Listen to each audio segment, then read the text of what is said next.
maaleykum salaam Babacar nu ngi lay nuyu di nuyu mboolem ñi ànd ak rajo Futur Média boobu ak léegi xibaar yi ñu dooree kook gox yeeg goxaat yi nga xamante ni ci jaxasoo la ñu jëm liggéeykat yaa bëgg daal weñ loxoy nguur gi dem ci grève su ko defee mu jëfee lii di fonction publique locale bi ci seen ndaje ma ca Tëngéej la ñu ko xamle ñu ne nag bés bu yàlla sàkk ak coono ba ñu cay dund dafa doy. ñenn ci taalibe yi ak seen i coono ci daara yi kii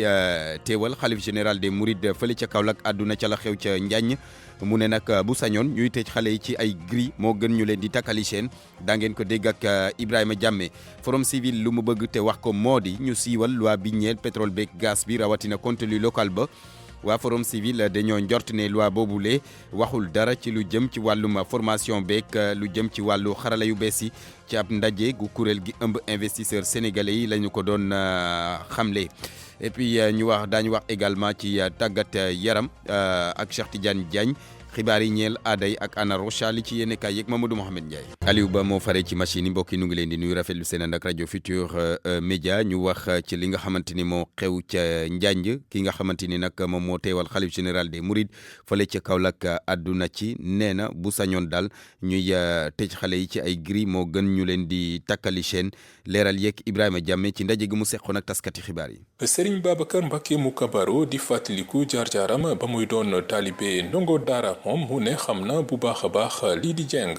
daara moom noonu la yàgg baaxoo daara yàgg naa baaxoo te xam nga jëng dafa metti waaw kenn ko xam jëng dafa metti man jëng nañ sama doom ci daara yi da nga actuel xalif lu man ñaari at yoo xamante ni bëgg ma faa dem di ko gis te dégg nga tey maam jaar naa ci daara xam naa méthode daara. mu gis ne ak nii jamono doxee war nañu mën a am yeneen forme de punition ci biir daara yi. jamono soppeeku koo xamante ni war nañoo mën a xool daara yi dafa leen lu mel ne genre gris sax da nga mën naa nekk nga xam ne xale bi su jàngoo da nga ko puni parce que kenn ko ne bëgg nga heure jàng waaye heure fa su jotee nga dem fay mu ci muy maam gone yëpp kon mën nañu wut ak lu mel ay genre gris ci biir daara yi nga xamante ni xale bi su jàngoo da nga ko fay tëj dégg nga dafa ko war nag ci biir du génn ci gris bi dana jàng te nga doo ko jëng te li nga bëgg ci moom maam mën nga ko am. kilifay diine bi la doon def janook taskatu xibaar yi àdduna itam ci beneen actualité bi lëmbee réew mi dem ci wàllu yokkuteefu njëgu courant bi mu daal di woote jàmm di woo ñëpp nag ñu ànd ak dal la. dégg nga na ñëpp daal en tout cas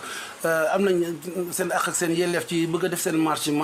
dégg nga waaye nañ ko marche ci jàmm ak salaam dégg nga wax liñ bëgg a wax dégg nga la leen naqari ak liñ bëgg ak la ñu jublu ñu wax ko loolu jeex. moom Serigne Babacar Mbacké mu kabaro toogal xalif général des Mourides fii ci Kaolack kon Touba Ndorong doon def janook taskatu xibaar yi ci këram Ibrahima Diamé Kaolack rajo Futur Média. Ibrahima Diamé ki nga xamante ni moo di njiital mouvement gëm sa bopp ne xolam dafa jeex gannaaw ba ay nit dalee ci kaw tribunal grande instance bu Louga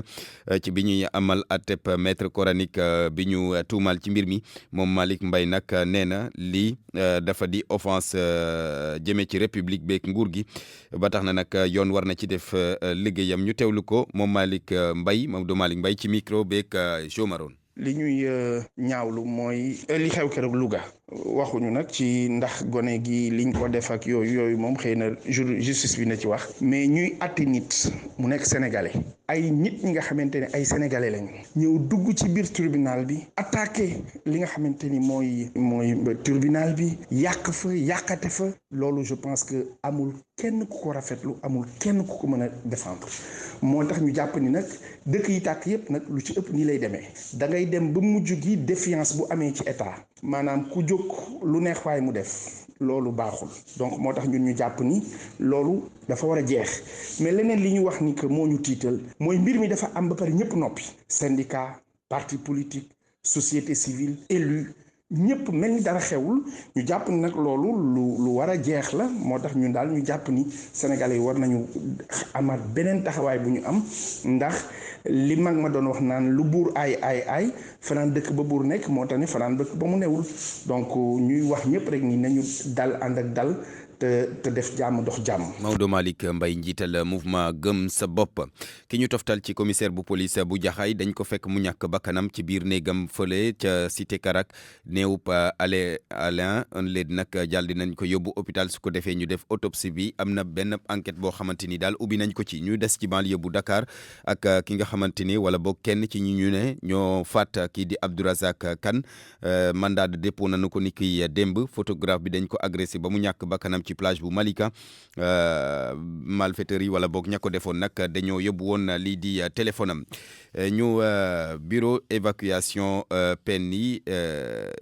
ci lu dootul yàgg daanu ko taxawal ci këru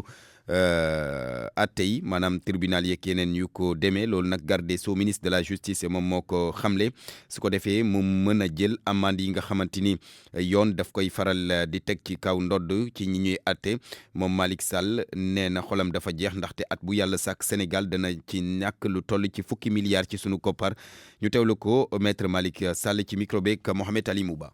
mais léegi ñu ngi ci benn expérience. bu ñu commencé Saint-Louis pour mettre foofu en place ay bureau d'exécution des peines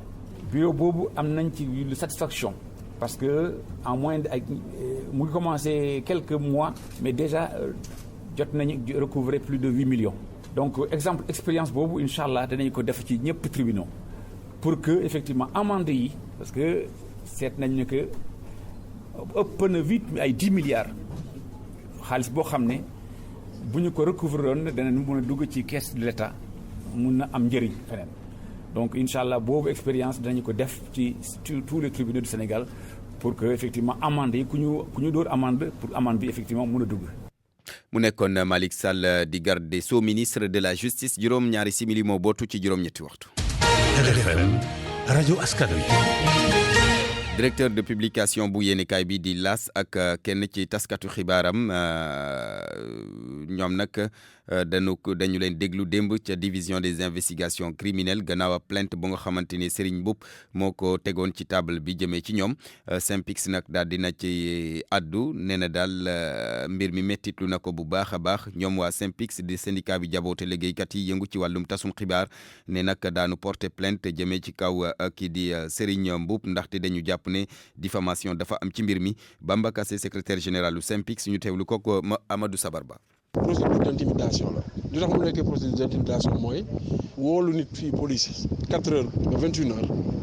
xëy na li mu si jubloon mooy lii wane dooleem quoi wane ni man am naa kattan am naa moyen yu ma may ma ut avocat am naa moyen yu ma may ma contraindre la mais li ma bëgg mu xam ko ak ñeneen ñëpp xam ko mooy Sénégal réew mi yoon la yoon ni muy dalee ci kaw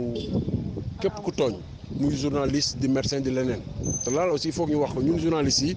neewuñu benn yoon ni ñun dañoo nekk au-dessus des lois lu ñu ne def loolu amul mais tamit képp ku ñu ko mënta sëqal nga nekk homme d'affaires am 1000 employés ak 2000 employés ci yem na nga xam ne yow tamit tu es un justiciable ginnaaw nag da nga jël sa kaddu dem ci benn rajo jël say tuuma yu gën a ñaaw yoo amul benn firnde teg ko ci kaw non seulement journaliste bi nga ko sëqal mais ci biir wax ji def ne journaliste yi donc ñun ñëpp la ko jagleel ñun dinañ xam ban taxawaay nañ ci def bu fekkee am na possibilité porter plainte ñun tam am nañ possibilité porter plainte boobaa ñu xool ndax justice Sénégal dafa nekk justice boo xamante dafa tëddee njaaxaanaay di taxawal ñëpp wala ndax dafa nekk justice boo xamante ne dafa am borom daraja yu muy défendre contre ñeneen attendant bien entendu dinañ rencontrer maître Khoureyssi xool si yan cadre ñun nañuy porter partie civile à cette plainte là pour diffamation. mu nekkoon Bamba Kassé di secrétaire général u Synpics doon naa leen ko junj ci bopp xibaar yi gox yeeg goxaati ci jaxasoo lañ jëm liggéeykat yaa bëgg a dem ci grève ngir weñ loxoy nguur gi su ko defee mu jëfee fonction publique locale bi ci seen ndaje ma ca Tëngéej lañu ko xamle ñu ne nag bés bu yàlla sàkk ak coono gañ cay dund léegi nag dafa doy Abdou Diouf Diagne. Abdou Diouf Diagne daañu ànd ak moom ci ndaje googu nga xamante ni liggéeykat yi yëngu ci gox yeeg goxaate ñu ngi ko doon amal ñu ne nag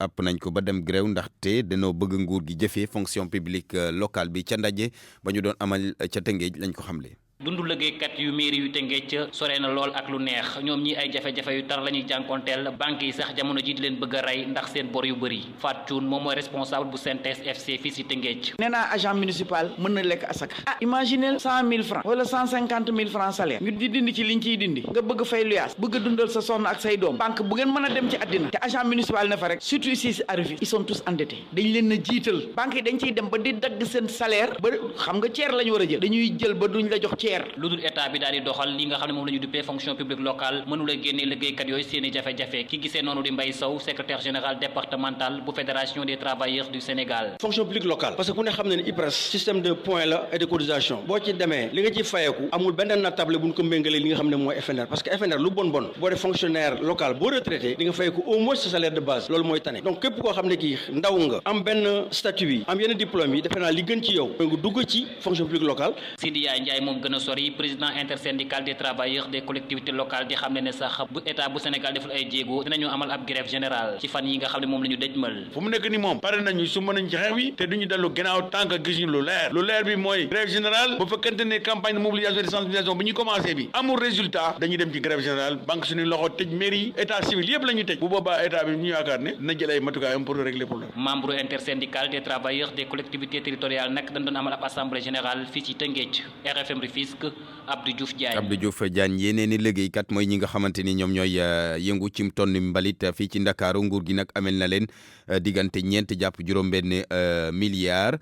ci diirub juróom-ñaar jàpp juróom-ñetti weer yi nga xamante ni daal liggéey nañu ko ñoom concessionnaire yi nag ñu ne daañu bind bataaxal jébbal ko njiitu réew mi su ko defee mu yegg coono gi ñuy dund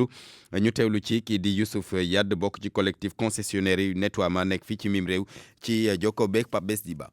mooy retardu règlement yi ma wax bon dañ toog di liggéey di autofinancé parce que ñooy jënd suñu gasoil ñooy fay suñu lii pendant 7 mois bon xam nga buñ la fayul dafay xaw a métti bon loolu moo waraloon démb ñu daje pour jéem a évaluer situation bi ensuite pour que président dégg na après les communiqués là on a adressé au président benn mémorandum pour que au moins mu man nu woo ñu toog parce que comme que dafa wax ni dëkk bi dafa salté te ñun on a la solution ñu ñooy acteurs yi boobu ba léegi on n'est pas interpellé ñu bëgg na ñu toog comme ça ñu jox une solution ci salté dëkk bi et que on est prêt peut-être à l'accompagner pour que dëkk bi zéro déchet ñu wax mu mën a am. ñaata lañ leen ameel yéen. bon ça tourne autour de 6 à 7 mois. ci xaalis lépp xayma gi ñaata la. bon ñu ngi wax entre 3 et 4 milliards mënuma chiffrer exactement bon parce que concessionnaire bu nekk am na sa facture on n'a pas la globalité bu facture ku nekk. ndax mën nañ xaar ngeen di denc seen i camion. non duñ ko denc bon dañuy jéem a góorgóorlu ba alors bon peut-être suuf ak réaction yu ñu def nii bon peut-être l'État va nous entendre jën woo et puis leeral nu par rapport à la situation mais ñun taxaw suñu bu ñu sañoon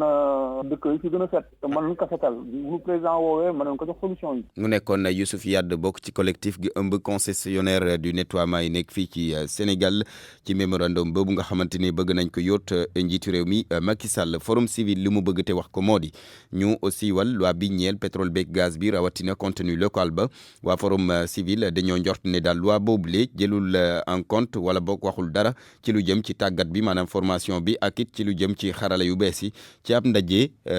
goo xamante ni kuréel gi ëmb investisseurs sénégalais yi ñoo ko doon amal ca la ñu ko xamle Abdoulaye Diop. loi ñeel contenu local jëm ci wàllum yorinu pour ressources naturelles yi am na lu bëri lu ci manqué yooyee nag ñu war koo mën a fàttandi ngir entreprise locale yeeg askan bi gën see mën a gis seen bopp suñu sukkandikoo ci Birahim Seck di coordonnateur bu Forum Civil. lu jëm ci naka la ñuy transférer les technologies loolu loi bi wax ci dara loolu insuffisance la naka la ñuy former ñi nga xam ne ñoo war a intervenir ci wàllu exploration wala exploitation pétrole wala commercialisation wala transport loolu loi bi wax ci dara naka la ñuy fexe ba nga xam ne bu bañ am confusion entre li ñu wax contenu local ak responsabilité sociétale li ñuy wax RSE donc règlement. yeneen upp jafe-jafe yi tamit daal nañu koy wax bokk na ci naka la ñuy taxawale société sénégalaise ak lu ñeel wàllum traité bilatéraux yi docteur Abdourahmane Diouf mooy directeur exécutif bu club des investisseurs sénégalais. dañuy jàpp ne contrat bi nga xam ne seen réew moom la signé ak Sénégal moo leen fi indi Sénégal jàpp ne ñun contrat bi ñu def nii loi bi mooy contenu local moo leen fi indi donc bu xëccoo amee mën nañu fexe ñoom ba lépp li nga xam ne moom la ñu waroon jox comme ci sénégalais duñ ñu ko jox parce que dañuy jàpp ne suñu loi tënku leen loolu dañ ci war a liggéey bu dee état bi dafa bëgg a protéger secteur am dafa war a wax non seulement da nga war a créer société Sénégal mais alal jooju nga koy créer comme ba ca nekk na ko ay sénégalais moom. place sub secteur privé national ci loi bi ñeel wàllum contenu local mooy thème bu njëkk bu jeudi du 6 club des investisseurs sénégalais bëgg ci loolee gën a farataal waxtaan yi jëm ci koomub Sénégal. pour man RFM mooy rajo bi gaaw ci xibaar yu wóor. RFM xibaar yu wóor te wóor. Colette Senghor jébal nañ ko sunu borom ca sëkk ya nekk ca Bel-Air ni ki démb ci wetu borom këram président Léopold Sédar Senghor ak seen doom Philippe waaye laata loolu nag messe funèbre bi nu ngi ko doon amal ni ki démb ca cathédrale souvenir africain ci teewaayu président Abdou Diouf am na it yeneen i personnalité yu ko demoon teewee ngir rek delloo njukkal première dame Colette Senghor mi génn àdduna Pape Bes Diba ma nga fa woon.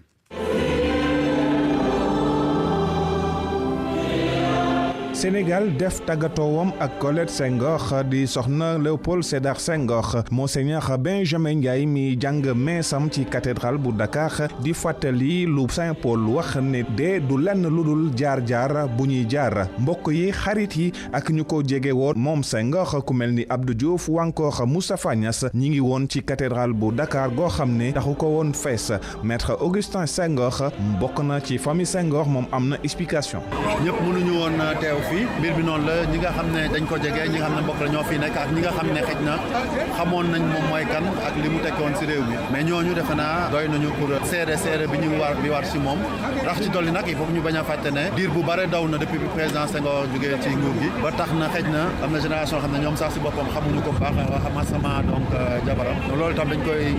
nekk loo xam ne lu normal la warul bett kenn. ñenn ñu àndoon ak Senghor ci wàllu politique bokkoon parti socialiste ñëw nañ bokk itam ci mees ba Alassane Diallo Ndiaye kenn la ci mu ne coloré Senghor la. coloré ci liñ ma jàngal mooy dañu ko war a sàmm lu tax coloré tax ndax ma ne dama commencé sama carrière fii temps président Senghor donc loolu moo tax ma ñëw fii fëtalu coloré ndaxte ci liñ ma jàngal mooy nit bu la defee lu baax da nga ko war a fay loo man li tax ma ñëw fii surtout pour Senghor la ak surtout pour Sénégal notre Sénégal. Colette Senghor léegi ñu koy tëral ci cimetière bu Bel-Air ci wetu jëkkëram Léopold Sédar Senghor mu mel ni kon dee dajale na kii baay ji kii di doom ji ak yaay ji. yaram ñu dalal Cheikh Tidiane Diagne Cheikh nu ngi lay nuyu. maa ngi lay fay Barthélémy Ngom. acca aywa wàllu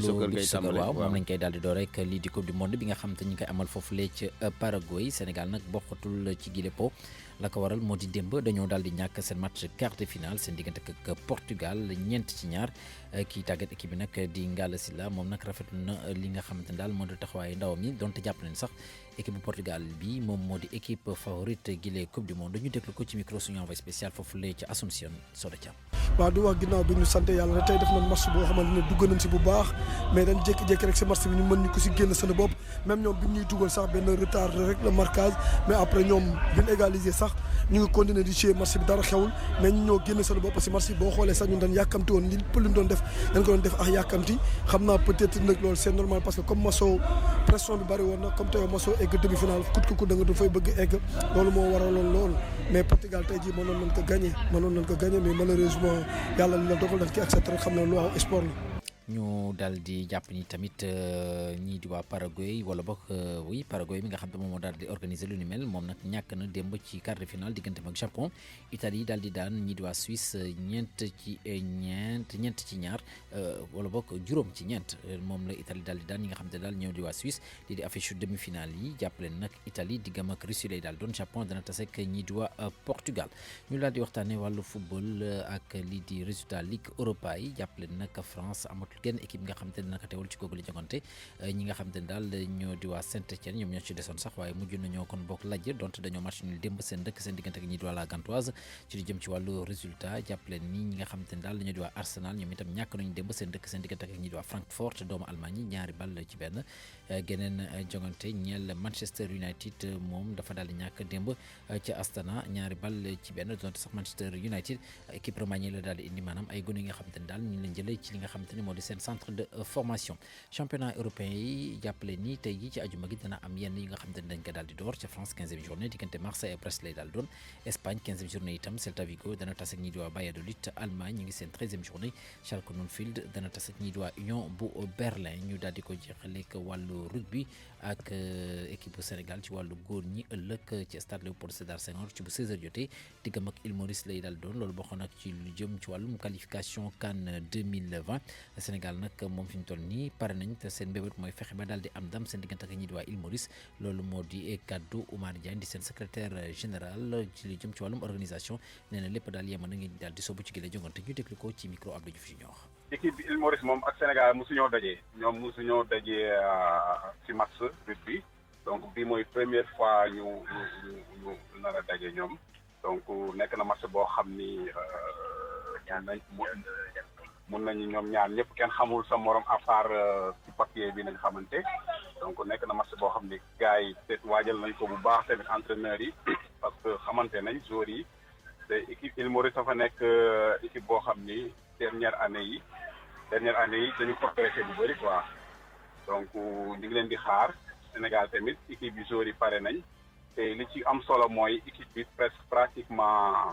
les 3/4 équipe yëpp c'est des locaux donc bu nekk lu bees loo xam ni daanaka ren lay am quoi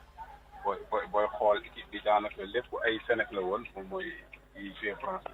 ñoo ko doon constitué mais ren moom am nañ ci daanaka Sénégal kii local yu bëri yu ñëw ci équipe bi donc innovation bu mag la te loolu aussi je pense que dina permettre équipe bi gën a dynamique. ok kon bokk Barthélémy fii lañ koy daal di yemale xibaaru tàggat yaram. jërëjëf Cheikh Tidiane Diagne ñaar fukki simili moo bootu ci juróom-ñetti waxtu. ak RFM kumpa jeex na. ñu tàbbi ci xibaaru aada yi dalal ci Anna Rocha. maa ngi leen di nuyu mbokk yi fukki fan ak juróom-benn ci weeru décembre gi ñu dëgmal Ndar dina dalal fukkeeli édition festival international du film documentaire lu ëpp fanweeri ci ay film documentaire ñoo nekk ci programme bi ren bi nag invité d'honneur bi mooy réalisateur italien bi di Stefano Savona ñu déglu ci leeralu Sébastien Tendeng bokk ci cellule organisation festival gile. dinañ am soo koy seet ba ci biir ay film yu bëri nañ am lu ci toll ci fanweer ak benn film documentaire yu jógee ci ñaar fukki ñaari dëkk film yooyu ngeen di gis fanweer ak benn yi boo koy xool ba ci biir fukk ak ñeent rek ñoo ci nekk compétition mooy maanaam film yu gudd yi ñuy wax film yoo xam ne day def benn waxtu ak lu teg ak film yi nga xam ne day gàtt maanaam ay court métrage lañ koy tuddee yoo xam ne du egg 1 heure de temps wala buy dépassé tamit 30 minutes ci lay yem. ren coppite bi mooy dañu jël nit koo xam ne doomu Italie la mais film yi muy def ci Afrique dañu gis ne gis-gis bu jub la parce que yenn saa yi tamit nit ñi ñëw fii xool lu leen neex yenn saa yi ñu bëgg a dem filmer loo xam ne mënuñu ko filmer ñu inventé leneen boole ko ci rek mu dem mais Stefano boo koy xool sànq maa leen di wax film bi mu def Égypte mu nekk film bu am solo que nit ñu mel noonu tey mën nañu ne doomu Afrique yi sargal nañ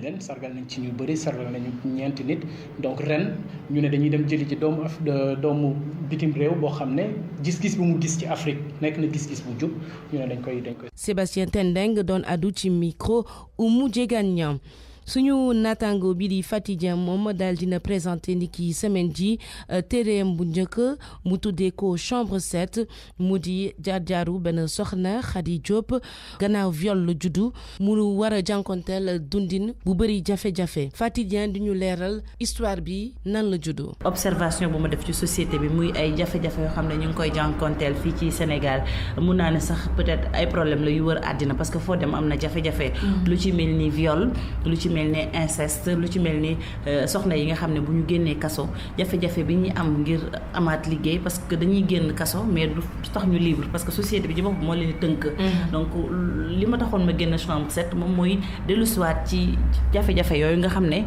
ñenn ci askan bi ñu ngi koy jànkoonteel te comme li français di wax tubaab di wax naan tout le monde mérite une seconde chance donc loolu moo tax ma génnee chambre 7 dellusiwaat ci thèmes yi nga xam ne ay thèmes la yu laal société bi. Fatidien di ngeen ko mën a déglu ni mu gën a yaatoo ni ki suba incha allah ci seen magazine culturel xalam mooy doon suñu gan di leen jaajëfal bu baax a baax ci déglu bi di leen souhaiter un excellent week-end.